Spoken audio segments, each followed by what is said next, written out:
Hey guys, Zen Cop here. This is another video blog, not video, audio blog. Still working on the podcast stuff.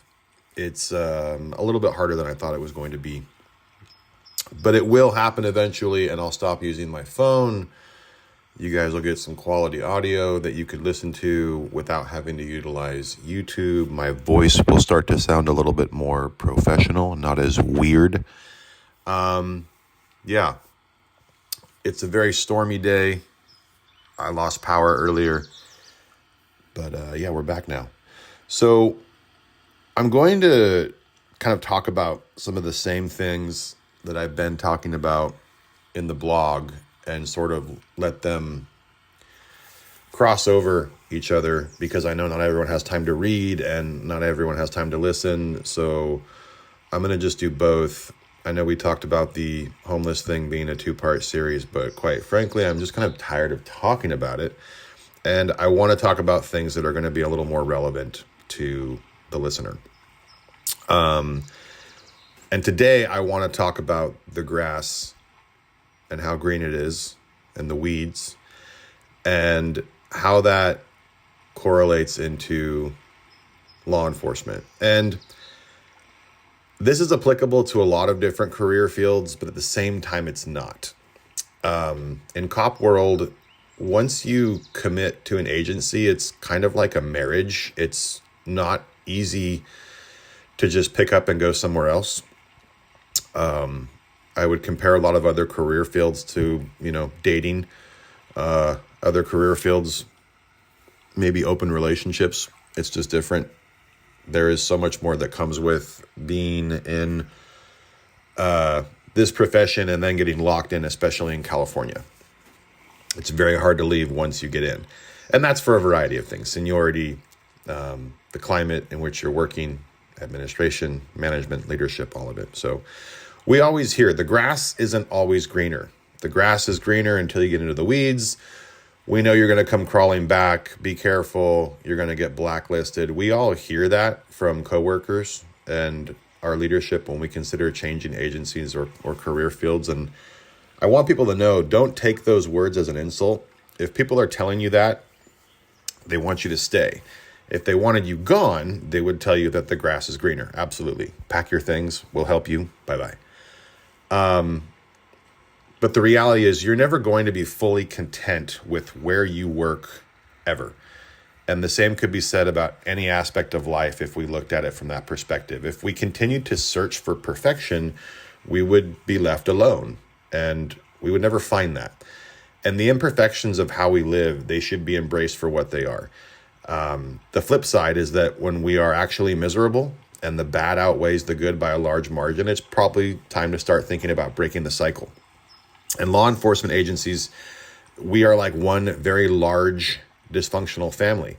And within that family, there are going to be cycle breakers. And a cycle breaker is someone who has lived through the family dysfunction long enough to understand that it's no way to live.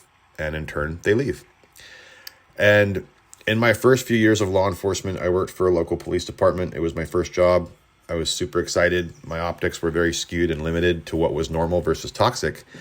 And once I left that agency, I started working for a sheriff's department, which is where I still currently work.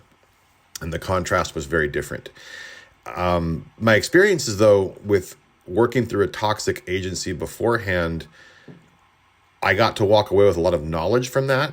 But if I stayed and I knew it was toxic, how would my life turn out now? Where would I be? What type of attitude would I have about this profession? And we all know someone who is knowingly and willingly exposing themselves to a toxic working relationship and they refuse to help themselves. We all say, hey man, come on over, we're hiring. And they'll think of some reason. But eventually those reasons will turn into excuses and those excuses will turn into resentment. And that's a great way to become the guy who makes their own agency toxic. And before you know it, you've become that angry cop that you said you never would be. And you're the cop that now ruins other cops. And you're essentially a cancer within your own agency. So when is enough enough? That's for each of us to decide on our own. My first agency wasn't perfect at all, but my second agency is my second home, my second family. I would have a hard time finding its equal. We have our issues, but at the end of the day, I have great coworkers who I consider most of to be family, and a working environment that for the most part is not toxic. There are good times and bad for sure, but I'm going to say that's perfectly normal.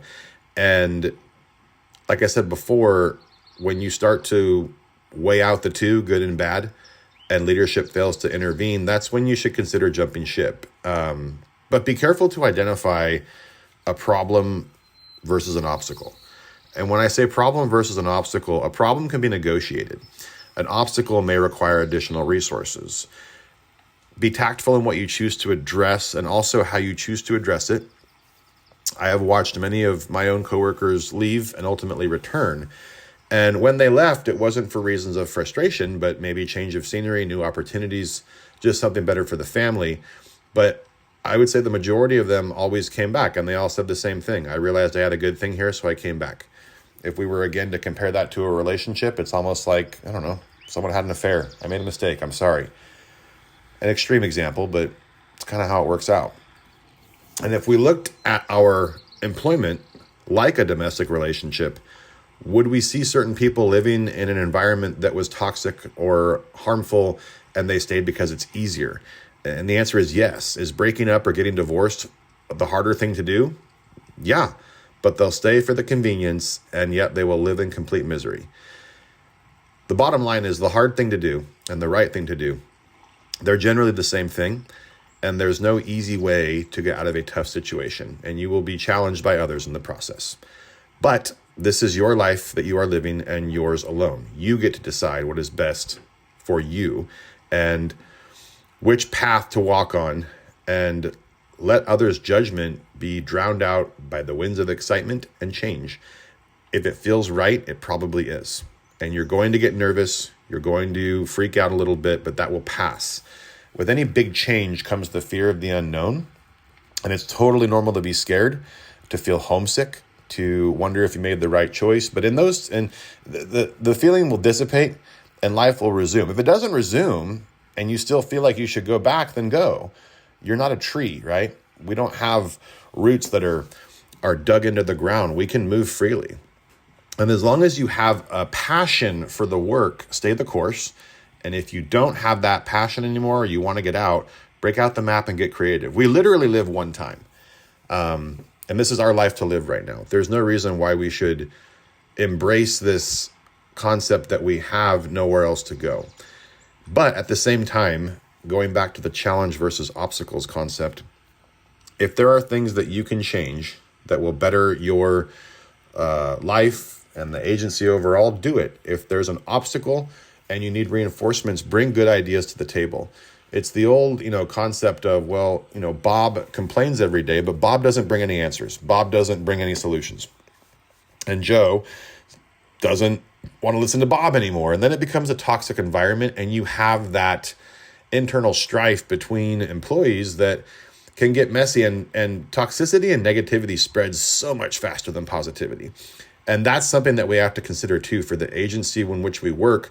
Are we being identified for our strengths or simply identified for our weaknesses, right?